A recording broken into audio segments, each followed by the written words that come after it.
Hello friends, welcome to DJ.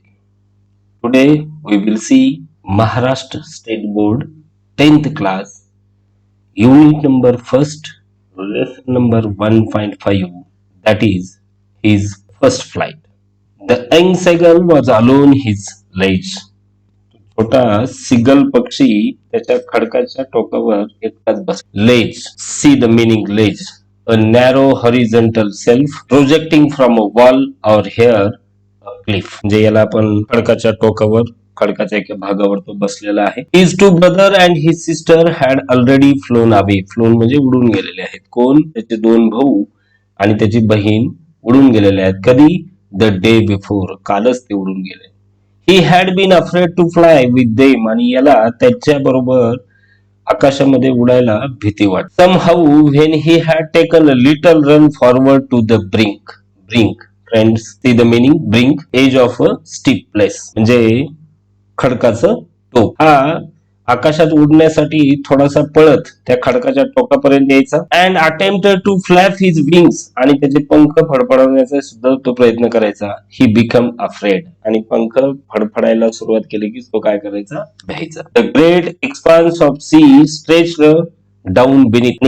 खडकाच्या टोकापर्यंत जाऊन तो पळत जाऊन पंख फडफडवायचा. त्याचे प्रयत्नही करून पाहिला होता, परंतु का कुणास ठाऊक तो खूप घाबरून गेला होता. खाली अथांग पसरलेला समुद्र होता. Test beneath down and it was such a long way down, miles down, आणि समोर मैलोन मैल दूर जाणारा त्याला मार्ग दिसत होता. He felt certain that his wings would never support him. आणि त्याला असं वाटत होतं की इतक्या लांब मैलोने मैल जाण्याचा जो प्रवास आहे, या प्रवासासाठी माझे पंख मला सपोर्ट करणार नाही. So he bent his head and ran away back to the little hole. म्हणून तो काय करतो? त्याचं डोकं खाली घालतो आणि ज्या खडकाच्या एका छिद्रामध्ये तिथं राहतो त्या छिद्राकडे तो जातो आणि तिथं आतमध्ये जाऊन बसतो.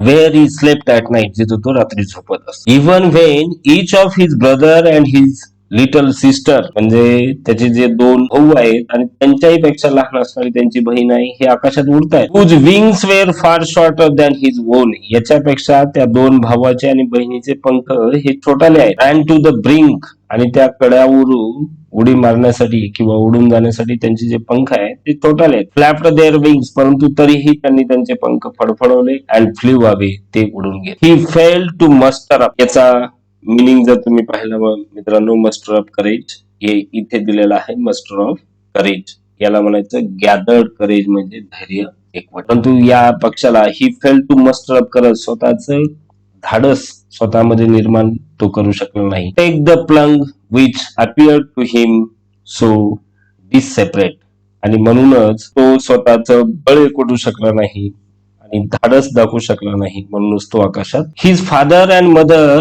Had come around calling to him. त्याचे आई वडील दोघही आकाशात उडत उडत त्याच्या आजूबाजूला येतात आणि मोठ्याने त्याला वरडून त्याला बोलवण्याचा प्रयत्न करतात. श्रीली, इन लाऊड हार्श व्हॉइस, म्हणजे जोरदार आवाजात त्याला म्हणतात, चल उड, आकाशात उड. अपब्रीडिंग हिम, अपब्रीडिंग म्हणजे स्कोल्डिंग, त्याला रागवतात, पण तू तिथं बसू नको, चल उड. थ्रेटरिंग टू लेट हिम सर्व, थ्रेटरिंग to let him starve on his ledge unless he flew away. खडकावरून जर त्याने उड्डाण घेतलं नाही तर त्याला उपाशी राहावे लागेल असं ते सांगतात. But for the life of him he could not move, परंतु त्याला स्वतःच्या जीवाची भीती वाटत होती. त्याला त्या भीतीमुळं तो त्या खडकाला सोडू शकला नाही. फ्रेंड्स, स्कीम असं एक वर्ड आहे इथे. Move lightly just above a surface here the sea, आणि से समुद्राच्या याच्यासाठी तो पुढच्या पॅरेग्राफ मधला वर्ड इथं आलेला आहे. Next we will see the next paragraph. That was 24 hours ago. Since then nobody had come near him. आणि त्याचे आई वडील त्याला बराच वेळ ठपून गेले, त्याला रागवून गेले, परंतु तो गेला नाही. जवळपास 24 तासाचा वेळ उलटून गेल्यानंतर the day before, all day long he had watched his parents flying about with his brother and sister, perfecting them in the art of flight, teaching them how to skim the waves and how to डाईव्ह for fish. Last स्क्रीनवर हा word आला होता मित्रांनो. 24 तास उलटून गेले होते आणि या मागच्या 24 तासात या पक्षाने त्या खडकावर बसून काय पाहिलं, त्याने फक्त निरीक्षण केलं की त्याचे भाऊ त्याची बहीण आकाशामध्ये कसे उडतायत, ती उडण्याची कला त्याचे आई वडील त्या दोघा तिघांना कसं शिकवतायत, त्याच्यामध्ये त्यांना परफेक्ट करण्याचं काम करतायत, त्या लाटावर स्वार होण्याचं, कसं स्वार व्हायचं, लाटावर कसं बसायचं हे पण ते त्याला शिकवतायत. त्यानंतर सगळ्यात महत्वाचं म्हणजे त्यांना लागणारं आवश्यक जे अन्न आहे ते मासा तो पाण्यातून कसा बाहेर काढायचा याच्याविषयीची सगळी माहिती त्याचे आई वडील त्या मुलांना देत असतात. He had in fact seen his older brother catch his first herring, HERRING herring. इथं त्याचा मिनिंग दिलेला आहे a soft finned sea fish, एक समुद्रातला माशाचा प्रकार आहे एकदम मऊ. तो त्याचा भावांना बघतोय की कसा त्याने मासा पकडलाय अँड ड्युअर इट अप हंग्रीली, आणि इतका सहज तो मासा तो पक्षी काय करतोय गिळंकृत कसा केला हे त्यांनी त्या पक्षाने पाहिलं. स्टँडिंग ऑन अ रॉक, आणि हा मात्र त्या रॉकवर बसून उभा राहून हे सगळं दृश्य बघत. While his parents circled around raising a proud cackle, आणि जेव्हा तो लहान पक्षी याच्यापेक्षा जे लहान भाऊ आहे त्यांनी तो मासा पकडला आणि खाल्ला, तो खाल्ल्यानंतर त्याला प्रेरणा देण्यासाठी, त्याचा अभिमान व्यक्त करण्यासाठी त्याचे आई वडील त्या पक्षाच्या बाजूला गोल फिरून त्याला टॅकल करतायत, म्हणजे काय मोठ्याने त्याला ओरडतायत. And all the morning the whole family had walked about on the big plateau midway down the opposite cliff, taunting him for his cowardice. आणि मग दुसऱ्या दिवशी सकाळी सकाळी सगळे तीन म्हणजे दोन भाऊ, एक बहीण, आई वडील हे सगळे बाजूच्या खडकावर येऊन बसतात आणि याला टॉन्टिंग करतात की तू किती भित्रा आहे, तू इथं क्लिफ याचा जो मिनिंग दिलाय a high step face on a rock, उंचाच्या खडकावर असतात आणि याला ते तू भित्र आहे. कवर्डीज म्हणजे काय, लॅक ऑफ करेज, त्याच्यामध्ये धाडच नाहीये. डेंजर फेस डेंजर म्हणजे त्याला एखादा धोका पत्करण्याची सवय नाहीये, तो असा भित्र आहे असं त्याला ते काय करतात, चिडवतात. The sun was now ascending the sky, आता सूर्य वर येऊ लागला. Blazing on his ledge that faced the south, आणि ज्या दिशेला हा पक्षी तोंड करून उभा होता त्याच्याकडे ते सूर्याचे किरण येऊ लागले. He felt the heat because he had not eaten since the previous nightfall, आणि त्याने कालपासून काही खाल्लेलं नव्हतं म्हणून त्याला त्या सूर्याची जी उष्णता आहे ती मात्र त्याला सहन होत नाही. इथे एक क्वेश्चन दिला मित्रांनो, why did the young seagull feel hot, त्याचं जे आन्सर आहे ते आपल्याला शोधायचं या पॅरेग्राफ मधून. त्याचा आन्सर आहे the young seagull felt hot, last line मध्ये, because he had not eaten since the previous nightfall, मागच्या 24 तासापासून त्यांनी काही खाल्लेलं नव्हतं. Now the next paragraph, he stepped slowly out to the brink of the लेक and standing on one leg with the other leg hidden under his wing, he closed one eye then the other and pretended to be feeling asleep. तो हळूच त्या खडकावून बाहेर येतो, out the brink of the लेक, त्या टोकापर्यंत येतो. And standing on one leg, एका पायावर उभा राहतो आणि दुसरा पाय the other leg hidden under his wing, एक पाय दुसरा पंखाच्या खाली घालून उभा राहतो.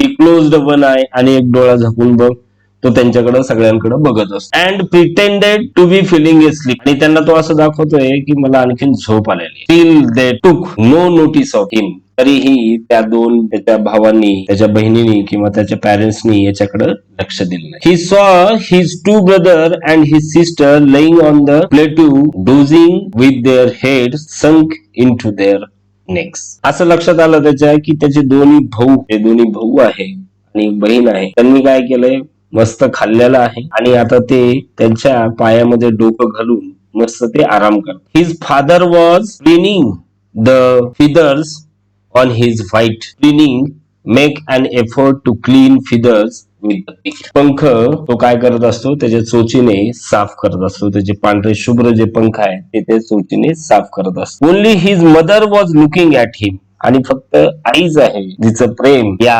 उपाशी असणाऱ्या बाळाकडे ती बघत असते, ज्या प्रेमाखातर ती बघत असते. She was standing on a little high hump a round raised mass on land, एक मोठा तुकडा आहे यांच्यापेक्षा जास्त उंचावर असणारा त्याच्यावरती बसलेली आहे आणि ती याच्याकडे बघत असते. हर फाईट ब्रीज ट्रस्ट फॉरवर्ड, आणि ती तिची छाती पुढे काढून मान उंचावून याच्याकडे ती बघत असते. Now and again she tore at a piece of fish, आणि पुन्हा पुन्हा ती तिच्या पायाजवळ असणारा जो ले ऍट हर फीट, तिच्या पायाजवळ असणारा जो मासाचा तुकडा आहे तो तुकडा ती फाडून पायाने इकडं तिकडं उचलून त्याला ती दाखवत असते. And then scraped each side of her beak on the rock, आणि मग ती पुन्हा स्वतःची चोच काय करते त्या दगडावर स्क्रॅप म्हणजे रब्ड त्याच्यावर घास. The sight of the food maddened him, आणि ते माशाचे तुकडे पाहून या बाजूच्या खडकावर असणारा हा उपाशी जो पक्ष आहे त्याला ते अन्न पाहिल्यानंतर एकदम भुकेलेलं होतं, तो ते अन्न पाहून व्याकुळलेलं. How he love to tear food that way, आणि ते ज्या पद्धतीने ती आई ते माशाचे तुकडे करत असते त्या तुकड्याकडे बघून याला एकदम भूक लागल्यासारखं तळमळ याची होत. Scraping his beak now and again to whet it, आणि तो चोच पुन्हा पुन्हा दगडावर घासून धारदार करायचा त्याचा प्रयत्न तो करत असतो, आणि त्याला असं वाटतं की आता हा तुकडा आई आपल्याला आणून देईल. What were the young seagull's parents doing, त्या यंग सेगलचे पॅरेंट्स काय करते असा एक क्वेश्चन इथं तुम्हाला दिसेल पिंक कलर मध्ये. The young seagull's father was preening the feathers on his white back, whereas his mother was looking at him. इथं जर तुम्ही पाहिलं, his father was preening the feathers on his white back and his mother was looking at ga ga ga. He cried, begging her to bring him some food. आणि तो पक्षी भुकेने व्याकुळलेला असतो आणि तो त्याच्या आईला मोठमोठ्याने वरडून मला ते अन्न खायला दे असं तो म्हणत असतो.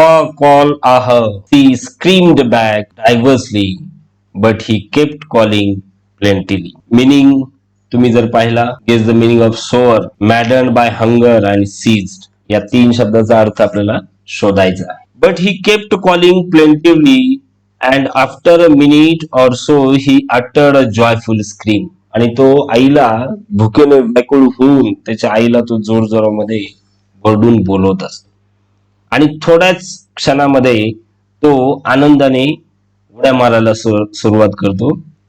त्याचं रिझन पुढे दिलंय. His mother had picked up a piece of the fish and was flying across to him with it.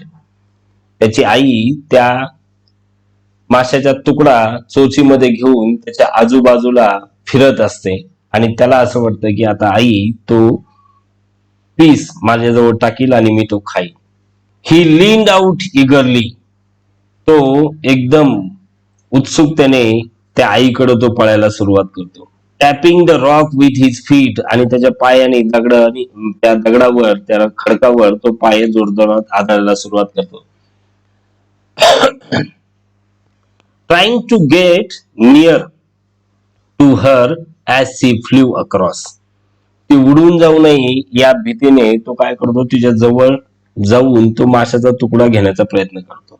But when she was just opposite to him, आणि त्याची आई एकदम त्याच्या अपोजिट येऊन उभा राहते. आकाशात ती रंगत असते, ती उडत असते, आणि तिच्या चोचीमध्ये तो माशाचा तुकडा असतो. सी हॉल्टेड, थोड्या वेळ ती त्याच्या समोर स्थिर स्तब्ध थांबते. हर विंग्स मोशनलेस, तिचे पंख सुद्धा हालचाल करत नाही. The piece of fish in her beak almost within reach of his beak, आणि तिच्या चोचीत असणारा जो माशाचा तुकडा आहे ती या छोट्या पिल्लाच्या एकदम जवळ आहे. He waited movement in surprise, आणि तो लहान बाळ सुद्धा काय करतो, तो एकदम आश्चर्यचकित होऊन तो आईकडं पाहतो. Wondering Y she did not come near, आणि त्याला आश्चर्य वाटतं की आई आपल्या जवळ का नाहीये. And then maddened by hunger, भुकेने व्याकुळलेला, he dived at the fish, आणि तो त्या ह्याच्याकडे माशाकडे त्या तुकड्याकडे तो काय करतो, उडी घेतो. With a loud scream he fell outwards and downwards into space, आणि मग तो त्या भुकेच्या व्याकुळीने तो त्या आकाशामध्ये तो झेप घेतो आणि कधी वरी तर कधी खाली होतो. Then a monstrous terror seized him and his heart stood still, आणि मॉन्स्टर म्हणजे shocking. Then a monster terror seized him and his heart stood still, आणि त्याला एकदम आश्चर्याचा धक्का बसतो, एकदम धक्का बसतो की मी आकाशात उडलो आहे. ही कुड हिअर नथिंग, त्याला थोडेसे आकाशात उडल्यामुळे हवा कानात गेल्यामुळे त्याला काही ऐकू येत नाही. But it only lasted a minute, पण हे सगळं म्हणजे हृदयाची धडधड ऐकू न येणं हे फक्त एका क्षणापुरतं होतं. The next moment he felt his wing spread outwards आणि पुढच्या क्षणी त्याने स्वतःचे पंख पूर्णपणे आकाशामध्ये पसरवले. The wind rust against his breast feathers आणि हवा जोरात त्याच्या छातीवरच्या पंखावर येऊन आदळत होती. देन अंडर हिज स्टमक, नंतर ती हवा छातीवर आदळून पुन्हा पोटावर आदळत होती. अँड अगेन्स्ट हिज विंग्स, आणि त्याच्या पंखात सुद्धा ती घुसत होती. He could feel his tips of his wings cutting through the air. आणि त्याच्या नंतर असं लक्षात येतंय की ही जी हवा आहे या हवेला कट करत माझे पंख मला पुढे घेऊन जात आहे. He was not falling headlong now, आणि त्याला आता कसली भीती वाटत नाही. He was soaring gradually downwards and outward, आणि तो मग पूर्ण त्या आकाशामध्ये खाली वरती अशी भरारी घेत.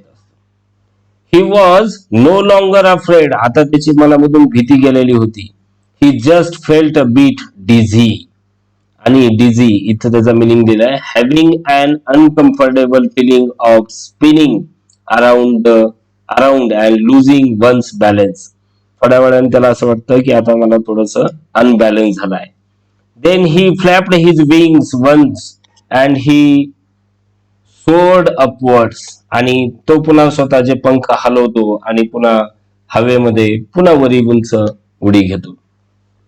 गा गा गा गा गा गा गाऊ क्लॉ आ हिज मदर वूपड पास्ट हिम, आणि असा जोरजोरात आनंदाचा आवाज करत त्याची आई सुद्धा त्याच्या जवळ येते.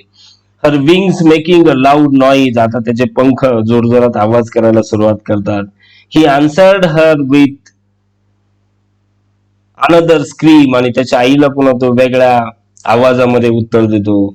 Then his father flew over him, आणि मग लगेच त्याचे वडील सुद्धा त्याच्या जवळ उडत येतात. स्क्रीमिंग, त्याला त्याला प्रोत्साहन देतात. He saw his two brothers and his sister flying around him, आणि तो असंही पाहतो की त्याचे दोन भाऊ आणि बहीण सुद्धा त्याच्या बाजूला आलेले आहेत. Cavorting and banking and soaring and diving, प्रत्येक जण त्याला प्रोत्साहन देत असतो, त्याला डौलदार झेप घेण्यासाठी प्रोत्साहन देतो. बँकिंग म्हणजे एका बाजूला वळण करून कशी घ्यायचं ह्याचं मार्गदर्शन करत असतो. अशा पद्धतीने त्याची फर्स्ट फ्लाईट सुरुवात होते. Now the last paragraph. Then he completely forgot that he had not always been able to fly, आणि मग तो आकाशात उडूच शकत नाही ही गोष्ट तो विसरून जातो. And commanded himself to dive and soar and curve shrieking shrilly. Shrieking म्हणजे मेक अ लाऊड क्राय. तो पूर्णपणे विसरून जातो की आता मला उडता येत नाही. तो आकाशामध्ये स्वतः उडतो, स्वतःवर कमांड असते त्याची, आणि मग तो इकडं तिकडं वळण घेत एका अंगावर होऊन अशा पद्धतीने तो आकाशामध्ये उडायला सुरुवात करतो आणि मोठमोठ्याने वरडतो. He was near the sea now, आता तो आकाशातून समुद्राच्या जवळ येतो. फ्लाइंग स्ट्रेट ओव्हर इट, आणि आता एकदम जसं पाणी एका लेवलला आहे तसेच एका लेवलला सुद्धा तो उडायला सुरुवात करतो. Facing straight over the ocean, आणि त्या समुद्राला एकदम समोरासमोर जाऊन त्याला सामोरे जाण्याचं काम हा करतो. He saw a vast green sea beneath him, आणि एक हिरवा गाढ पसरलेला समुद्र त्याच्या खाली आहे असं त्याला जाणवतंय. With little rise moves over it, and he turned his back sideways and caved amusedly. Pleasurable, amusedly म्हणजे काय, प्लेजरेबल म्हणजे आनंदाने. तो सगळ्या समुद्रावर आनंदाने, त्याला असं वाटतं की आता हिरवा गार समुद्र माझ्या खाली आहे, मी त्याच्यावर उडतो आहे, आणि तो स्वतःची चोच इकडं तिकडं फिरवत बघत तो त्याच्यामध्ये हळूहळू वळून आनंदाने चित्कार तो करत असतो. His parents and his brother and sister had landed on the green flooring ahead of him. आणि त्या हिरव्यागार निसर्गात जसा हिरवागार असतो तसा हिरवागार समुद्र त्याला दिसतो. त्याचे आई वडील आणि भावंडे मग त्याच्या हिरव्यागार पृष्ठभागावर उतरली त्या समुद्राच्या. They were back knowing. Back knowing म्हणजे काय की आवाज करणे, गलगल करणे. इथे मिनिंग आहे to give a signal to move near or to follow. असा सिग्नल देणे की जवळ ये किंवा आमच्या पाठीमागे ये. कॉलिंग श्रीली मोठमोठ्याने वरडून त्याला सांगतात. He dropped his legs to stand on the green sea. आणि मग तो हळूच त्याचे पाय त्या समुद्रात सोडतो आणि त्याला असं वाटतं की मी आता त्याच्यावर बसाव. His leg sink into it. आणि त्याचे पाय त्या याच्यामध्ये बुडतात. He screamed with fright and attempted to rise again. आणि मग तो एकदम त्या पाण्यात पाय बुडल्यानंतर त्या एकदम घाबरून जातो आणि पुन्हा वरी उडण्याचा प्रयत्न करतो. But he was tired and weak with hunger and he could not rise. परंतु आता बऱ्याच दिवसानंतर तो उडला. एक तर तो उपाशी होता, त्याच्यामुळे तो एकदम थकून गेलेला होता आणि तो आता उडू शकत नव्हता. Exhausted by exhaust wear out असं त्याचं मिनिंग आहे. By the strange exercise. आणि त्याच्यासाठी ही एक अनोळखी एक्झरसाइज होती की आकाशात इतक्या वेळ स्वतःचे पंख फडफडत उडणं ही त्याच्यासाठी काय होती, एक नवीन एक्झरसाइज होती. His feet sank into the green sea. त्याचे पाय त्या समुद्रामध्ये बुडतात. And then his belly. मग त्याचं पोट, त्याचा आधर त्याच्यावर टेकतं. Touch it and he sank on no further. आणि मग तो त्याच्या खाली बुडत नाही आणि तो पंखाला घेऊन त्या समुद्रावर असा बसतो. He was floating on it. त्याच्यावर तो काय होतो, तरंगतो. And around him his family was screaming praising him. आणि त्याच्या आजूबाजूला त्याची पूर्ण फॅमिली असते, ती त्याला प्रोत्साहन देत असते, प्रेरणा देत असते. And there bigs were offering him scraps of dog fish. आणि मग त्या समुद्राचा डॉग फिश म्हणजे हा माशाचा एक प्रकार आहे त्या समुद्रातला. त्या समुद्रातले मासे खायला तो सुरुवात करतो. ते बाकीचे सगळे त्याला ते मासे धरून देतात. He had made his first flight. आणि अशा पद्धतीने त्या पक्षाने त्याची फर्स्ट फ्लाईट केली. Friends, this lesson was written by Liam O'Flaherty. He is the writer of this lesson. Thank you very much for listening me carefully. Please read the lesson again and we will meet in the next video for the English workshop. Thank you very much.